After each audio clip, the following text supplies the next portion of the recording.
Civilizations over the past 6,000 years have the habit of eventually squandering their futures through acts of colossal stupidity and hubris.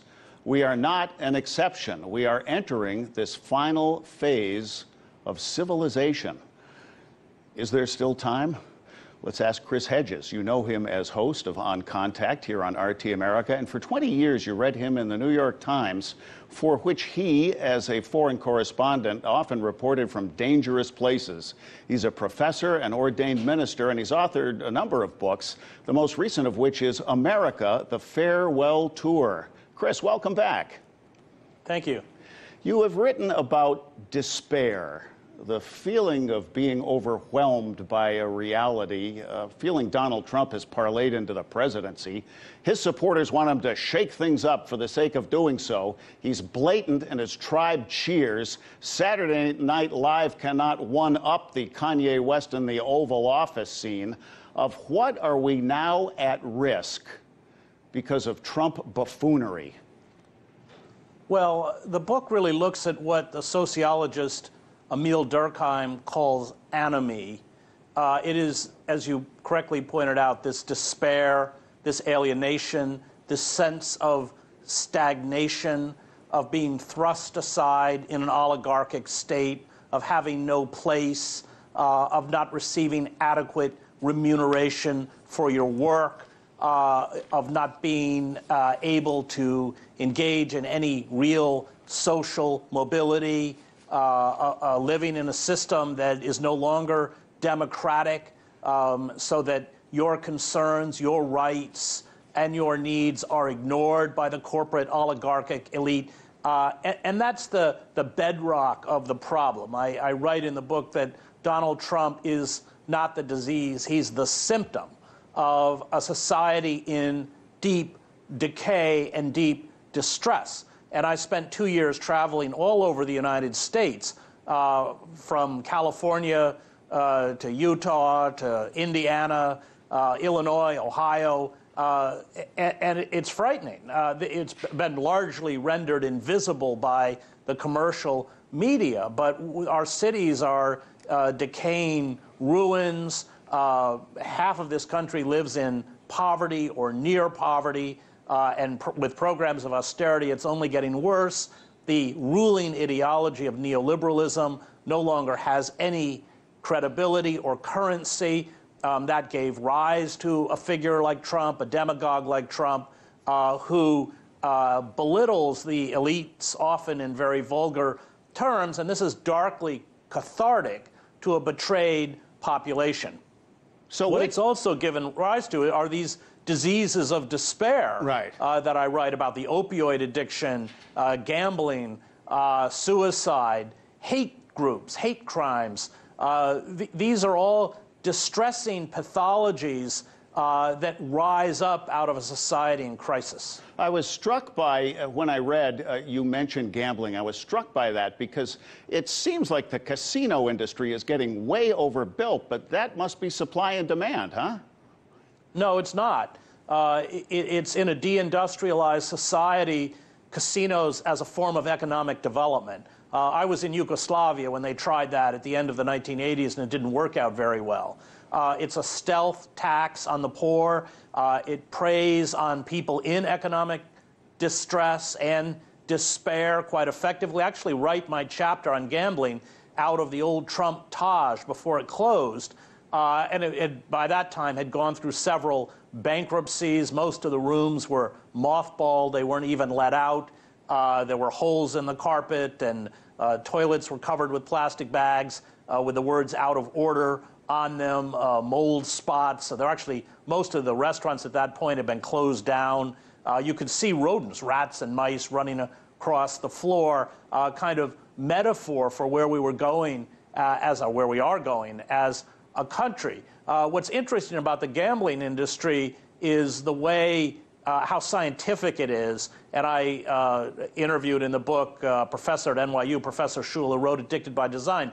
But most gambling is done by slots, where people will spend 80% of all gambling, will spend 6-7 hours in front of these machines, essentially just checking out from the world around them. and the architecture encourages that. That's why there are no clocks, there are no windows, there are no sharp angles, and that it replicates in a way the opioid addiction, for instance. Right. So unless we address this enemy, unless we address this deep alienation and despair, then neither our economic or political system is going to return to health. I mean, that's really the purpose of the book. Yeah, those slot players do look hypnotized. And I want to go back to something you touched on a minute ago, because I get a chill when I hear you speak of rights turning into privileges. Examples? Sure. Well, any marginal community knows exactly what that means. 94% of the people in our prison system never had a jury trial. They're given many charges. They're charged with crimes they didn't commit, but that's by intent. And then the prosecutors and the public defenders bargain away some of those charges. So the loss of due process, coupled with militarized police forces that create in many poor communities reigns of terror. We have 3.1 people, a citizen, shot dead every day in the streets of American cities, almost all of them unarmed.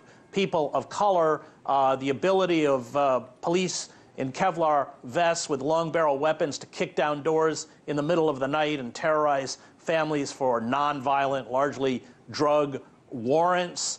And so in essence, we've already seized or taken away the rights of the most vulnerable among us. Undocumented workers, of course, also have no rights. And Hannah Arendt, in Origins of Totalitarianism, and she herself is expelled from Germany, loses her citizenship, and is stateless in France, writes about when you create a segment or allow a segment of a society to be stripped of their rights and rights become privileges, then in a moment of distress, and we are headed towards instability and distress as we barrel towards another financial meltdown, then you have created both the legal and the physical mechanisms by which rights can be taken from anyone. History does not recommend this widening gap between the haves and the have-nots, does it?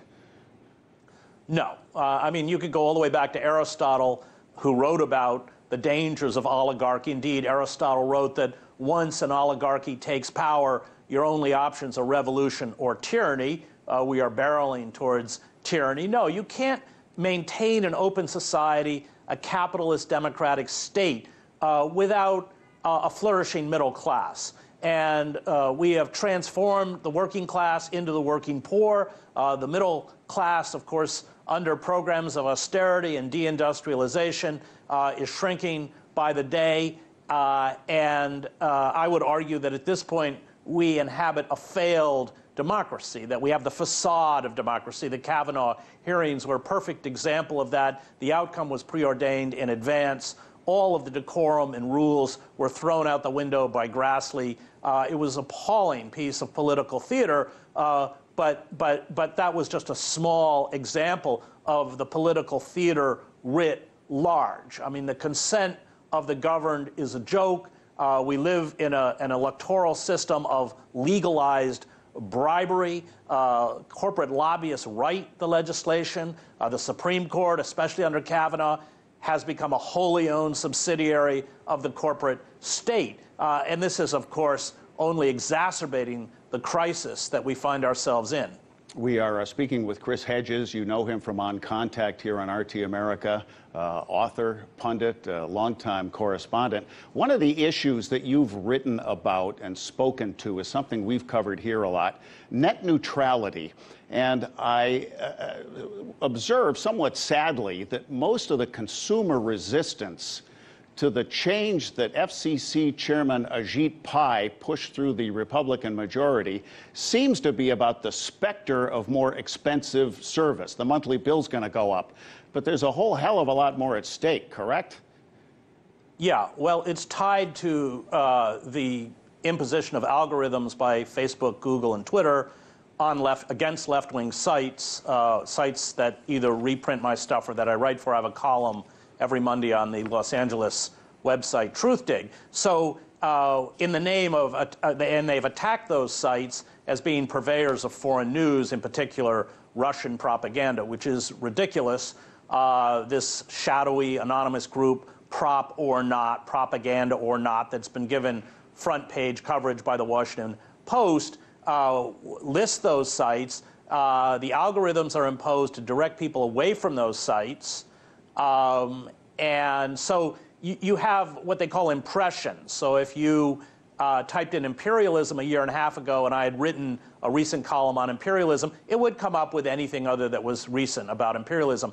Now you're diverted to a mainstream site. And so we have watched, at TruthDig alone, referrals by impressions drop from over 700,000 to below 200,000. Alternet, another left-wing site. These are critics of capitalism, critics of imperialism, and I think this comes from the loss of credibility of the ruling ideology of neoliberalism, which across the political spectrum no one is buying. Alternet's traffic has dropped by 63%, World Socialist website by over 80%, Black Agenda Report, Counterpunch. I mean, it's just the list.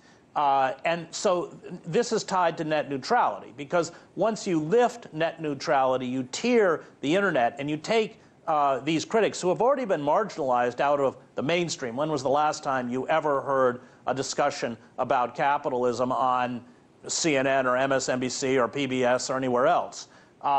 So you take critics who are already marginalized because the corporate state no longer has a counter argument, and you further push them out to the fringes of the digital universe. And that's what net neutrality is about. It's also what is the FARA, the foreign forcing RT to register as a foreign agent, is about.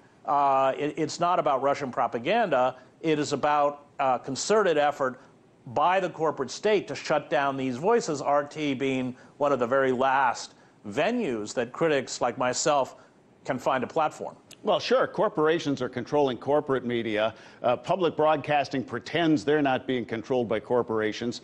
So a controlled internet, there goes the last vestige of us just talking to each other, correct? Right. Well, I would argue that even PBS doesn't make much. I mean, they're so dependent on corporate donors. The Koch brothers are a huge contributor to PBS. I was just up at the radio station in Boston, the public radio station. David Koch sits on the board. So essentially it just eradicates any discussion. You go back to public TV in the late 1960s, 70s, you could see Malcolm X, James Baldwin, Howard Zinn, Noam Chomsky, voices that were important for a healthy debate within a democratic society. They've been virtually erased now from the media landscape. With corporations calling the shots thusly, does my vote still matter? Your vote, I mean, Emma Goldman had the great line, if voting was that effective, it would be illegal. No, we've undergone a corporate coup d'etat in slow motion, and they've won. I mean, look closely at the Trump administration, although I think the ruling elites find Trump to be an embarrassment. He's been very good for Wall Street, very good for the fossil fuel industry, very good for the arms manufacturers. There is no way within the American political system to vote against the interests of Goldman Sachs. Trump has 5 former Goldman Sachs managers in his government, as did Obama, as did George W. Bush. I mean, right. Voting, I don't say not vote, but until we build mass movements to begin to retake control of our democracy, it doesn't make any difference. Thank you, Chris Hedges, host of On Contact Tuesdays and Saturdays here on RT.